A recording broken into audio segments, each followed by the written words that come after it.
মহামান্য আদালত, আমি কিছু বলতে চাই।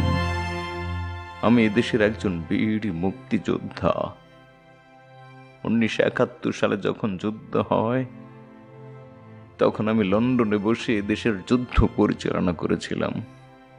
এদেশের পুলিশ প্রশাসন বিচারপতিদের সম্মান করতে জানে না, তাই তাদেরকে আদব কায়দা শিখিয়েছিলাম। 71-এর ঘাতক দালালেরা যখন আবার বাংলার বুকে মাথা চাড়া দিয়ে উঠেছিল, তাদেরকে নির্মূল করার জন্য আমি ফাঁসির আদেশ দিয়েছিলাম। আমি কি করিনি মহামান্য আদালত? এদেশের ছাত্র জনতা যখন আন্দোলন করলো, তখন ওদেরকে আমি রাজাকারের বাচ্চা বলে গালি দিয়েছিলাম। তার জন্য মহামান্য আদালত, তার জন্য ওরা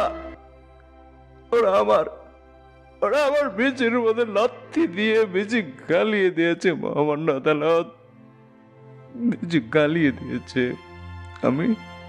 আমি এর বিচার চাই মহামান্য আদালত।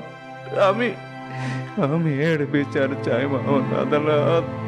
আমি এর বিচার চাই। আমি এর বিচার চাই।